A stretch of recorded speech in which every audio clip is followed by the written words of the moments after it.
Quand elle vit la jeune fille qui l'avait aidée lutter contre la fièvre, la vieille femme fut bouleversée et fondit en larmes. Larina, qui la regardait par la fenêtre, laissa échapper un rire moqueur.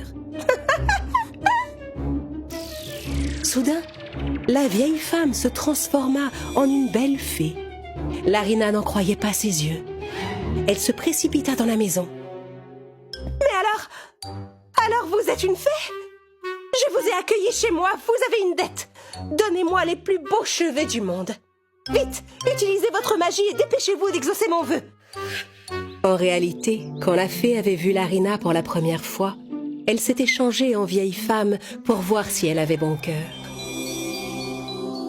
« Je t'ai donné l'opportunité d'accomplir une bonne action, mais tu t'es très mal comportée. » À cet instant, la fée agita sa baguette magique en direction de Larina, et les cheveux de la jeune fille se changèrent en lianes. « Oh, mais mes cheveux! Qu'est-ce qui leur arrive? Ils sont affreusement laids! Oh non !»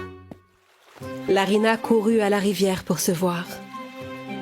Des mouches voletaient autour de sa tête et soudain, ses cheveux se plantèrent dans le sol comme des racines. « Je suis devenue tellement affreuse!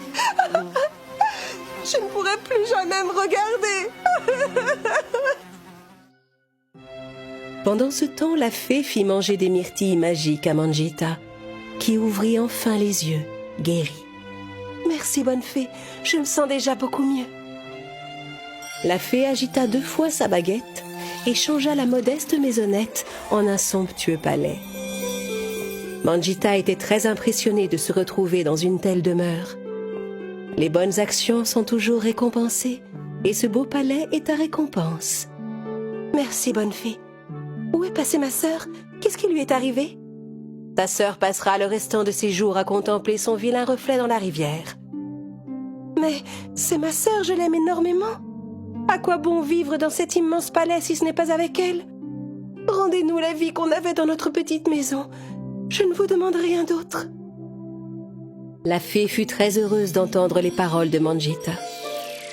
Elle changea à nouveau le palais en simple petite maison. Puis elle alla trouver Larina et redonna à ses cheveux le bel aspect qu'ils avaient avant. Larina serra Manjita dans ses bras. « Tu m'as délivrée. Je te demande pardon. Je vais être gentille maintenant. Je te le promets. » Larina comprit que la joie d'aider les autres vaut plus que tout au monde et que le bonheur ne peut être plus grand que quand il est partagé.